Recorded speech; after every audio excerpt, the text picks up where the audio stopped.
ஓம் நமோ நாராயணாய. குருப்யோ நமக. ஆழ்வார்கள் திருவடிகளே சரணம். ஸ்ரீமதி ராமானுஜாய. ஸ்ரீ நம்மாழ்வார் திருவடிகளே சரணம். திருவாய்மொழியின் முதற்பத்தின் 3வது பதிகத்தின் 4வது பாசுரத்தை காண்போம்.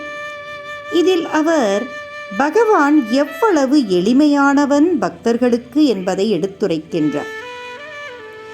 யாரும் ஒரு நிலைமையன் என அறிவறிய எம்பெருமான், யாரும் ஒரு நிலைமையன் என அறிவு எளிய எம்பெருமான், பேரும் ஓராயிரம் பிறப்பளவுடைய எம்பெருமான், பேரும் ஒரு உருவாமும் உளதில்லை இளதில்லை பிணக்கே.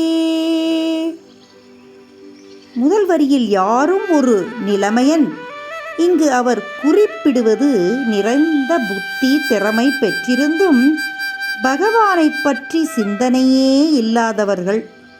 அவர்கள் அவனை நாடாதவர்களாக இருப்பதால் எம்பெருமான் அறிவதற்கு இயலாதவனாக அரியவன் என்றும், அடுத்த யாரும் ஒரு நிலைமையன் என்று குறிப்பிடும்போது மிகுந்த அறிவு இல்லாமல் தாழ்ந்திருந்தாலும் எம்பெருமானையே அன்புடன் பக்தியுடன் என்றும் நினைப்பவர்க்கு எளிதாக அறியக்கூடிய அருள் தரக்கூடியவனாக இருக்கின்றான் என்றும், தாழ்மையான நிலைமையில் அவர்கள் பக்தியோடு இருந்தால் போதும், அவனே அவர்களுக்கு போய் அருள்கின்றான். காட்டில் குரங்கு இனத்தில் பிறந்த சுக்ரீவனுக்கும் சபரி என்ற பக்திக்கும் ராம அவதாரத்தில் அருள் புரிந்தாரல்லவா. பிறகு ஆயர் குலத்தில் பிறந்த பெண்ணான யசோதை தாய்க்கு குழந்தையாக அவளுடன் வளர்ந்தாரல்லவா.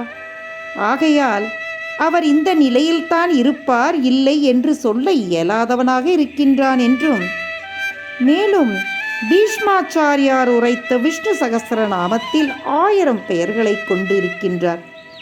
ஆனால் அவர் கல்யாண குணங்களை கொண்டு பெயர் சூட்டினால் அது எண்ணில் அடங்காதது.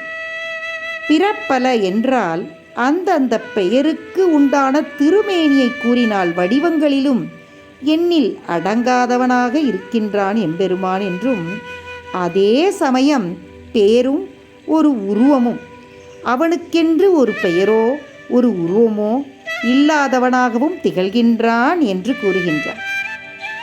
பிறகு உளதில்லை இளதில்லை என்றால் இந்த நினையாதவர்களுக்கு அவன் பக்கத்திலே உள்ளான் என்றாலும் அவர் கண்களுக்கு அவன் இல்லை என்பதே.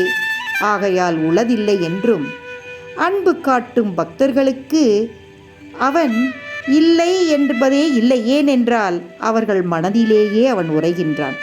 ஆகையால் இலதில்லையாக இருக்கின்றான். இவ்வாறு அவன் மாறுபட்ட செயலிலே ஈடுபட்டு புரிய இயலாதவனாகவே என்றும் இருக்கின்றான் என்று கூறுகின்றான். ஆகையால் வாருங்கள், நாமும் அவன் மீது அன்பு கொண்டு அவனை நம் மனதில் என்றும் இலதில்லை என்று இருக்க வைப்போமாக, இன்னும் சிந்திப்போமாக. ஓம் நமோ பகவதே வாசுதேவாய்.